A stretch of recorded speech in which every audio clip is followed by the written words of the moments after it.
Hello viewers, আমি Faisal Ahmed Bangladesh cyber security YouTube চ্যানেলের পক্ষ থেকে আপনাদের স্বাগতম। তো আজকে আমি আপনাদের জন্য আরও একটি ইন্টারেস্টিং ভিডিও নিয়ে আসছি, আর সেটি হচ্ছে ডোজ অ্যাটাক কি বা ডিডোজ অ্যাটাক কি, হ্যাকাররা মূলত এটা কিভাবে পারফর্ম করে থাকে এবং এই অ্যাটাক থেকে কিভাবে আপনি আপনার ওয়েবসাইটটিকে সুরক্ষিত রাখবেন সেটা নিয়ে আজকে মূলত সম্পূর্ণ ভিডিওটি করব। তো চলুন শুরু করা যাক।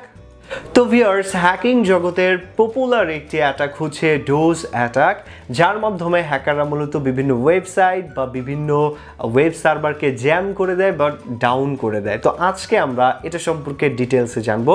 তো শুরুতেই আমরা যে জিনিসটা জানবো সেটি হচ্ছে ডোজ অ্যাটাকের ফুল মিনিংটা কি বা ডিডোজ অ্যাটাকের ফুল মিনিংটা কি। তো ডোজ অ্যাটাকের ফুল মিনিংটা হচ্ছে ডিনায়াল অফ সার্ভিস অ্যাটাক এবং ডিডোসের ফুল মিনিংটা হচ্ছে distributed denial of service attack. তো এখন আসি যে এই দুইটার মধ্যে পার্থক্য কি। এই দুটার মধ্যে কিন্তু বেশ কিছু পার্থক্য আছে। তার মধ্যে একটি হচ্ছে যে ডোজ অ্যাটাকটি মূলত একটি কম্পিউটারের মাধ্যমে করা হয়ে থাকে এবং ডিডোজ অ্যাটাকটি মূলত বিভিন্ন কম্পিউটার বা বিভিন্ন বটনেট বা বিভিন্ন ইলেকট্রনিক ডিভাইসের মাধ্যমে করা হয়ে থাকে। তো এখন আসি যে হ্যাকাররা মূলত এই অ্যাটাকটি কিভাবে পারফর্ম করে থাকে। তো আমরা এখানে একটি ওয়েবসাইট রেখেছি, আপনারা দেখতে পাচ্ছেন একটি হ্যাকার কম্পিউটার রেখেছি এবং ভিজিটর রেখেছি। তো এখন প্রথমে আমরা ওয়েবসাইট সম্পর্কে কিছু ইনফরমেশন জেনে নেব, কেননা এই অ্যাটাকটা পারফর্ম করার আগে আপনার অবশ্যই এই বিষয়টা জানা থাকতে হবে।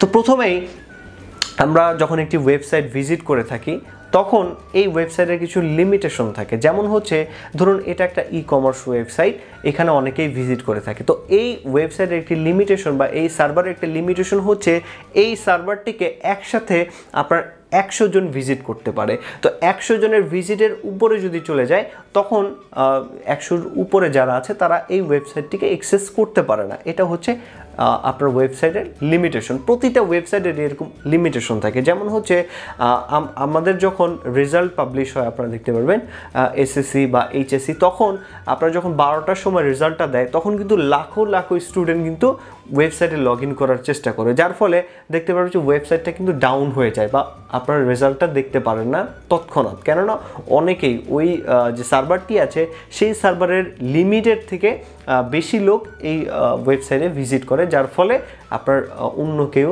এখানে ভিজিট করতে পারে না। তো আমরা লিমিটেশনটা জেনে নিলাম। তো এখন আসি যে আমরা যখন একটি ওয়েবসাইটে লিখে ওয়েবসাইটের অ্যাড্রেস লিখে ইন্টার করে থাকি তখন সেই প্রসেসটা কীভাবে হয়ে থাকে।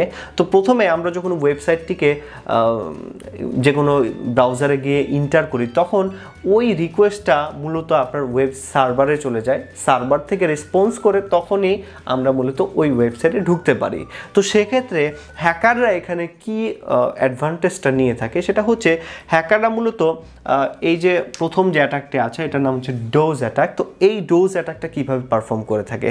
তো প্রথমেই হ্যাকাররা মূলত একটি আইডিয়া করে নেয় যে এই যে ওয়েবসাইটটা আছে বা ওয়েব সার্ভারটা আছে এটার লিমিটেশন কতটুকু।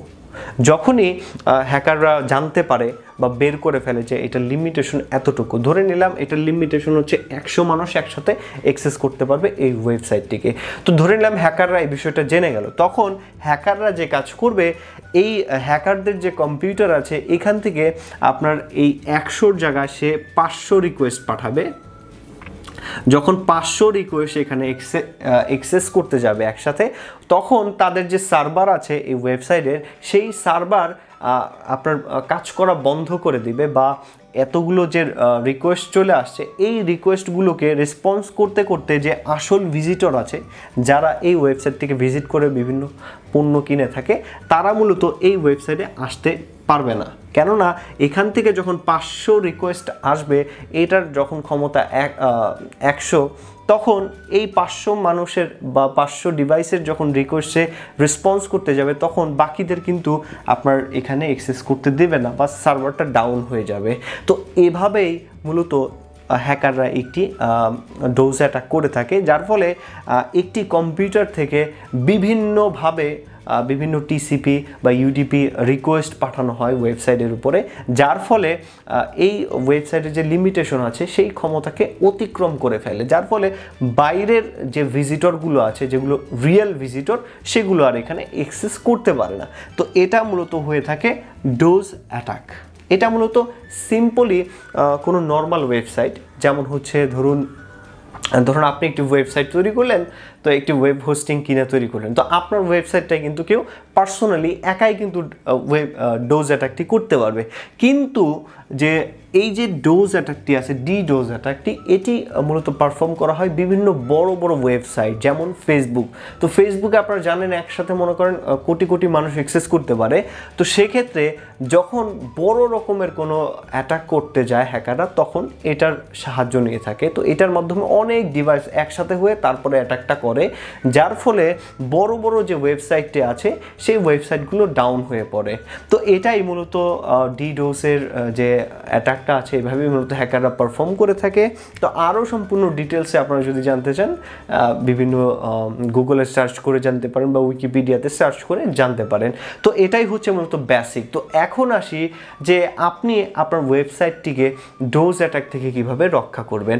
তো সেক্ষেত্রে এখানে বিভিন্ন পেইড সার্ভিস আপনারা পাবেন, যেমন হচ্ছে আপনারা বিভিন্ন সিকিউরিটি সিস্টেম কিন্তু প্রোভাইড করে থাকে বিভিন্ন হোস্টিং কোম্পানি বা বিভিন্ন ভালো ভালো হোস্টিং কোম্পানি আছে যারা এই ডিডোস অ্যাটাকটি আগে থেকেই প্রিভেন্ট করা থাকে তাদের ওয়েব সার্ভারে, বা অনেকেই ক্লাউড সিকিউরিটি নিয়ে রাখে, যার ফলে আপনার সরাসরি কেউ ওয়েবসাইটে ভিজিট করতে পারে না। আগে ওই ক্লাউডের ওখানে গিয়ে আপনার ভেরিফাই হয়ে তারপরে আপনার যে জেনুইন যে ভিজিটর তাকে তারপরে আপনার ওয়েবসাইটে পাঠায়। তো সেক্ষেত্রে এই যে সিকিউরিটি সিস্টেমগুলো আছে, এগুলো যদি আপনি অবলম্বন করেন, তো সেক্ষেত্রে আপনার ওয়েবসাইটটিকে কেউ ডাউন করতে পারবে না। তো আশা করি ভিডিওটি আপনাদের ভালো লাগছে। যদি ভালো লেগে থাকে তাহলে অবশ্যই আমাদের এই চ্যানেলের সাথে থাকবেন। ধন্যবাদ সবাইকে।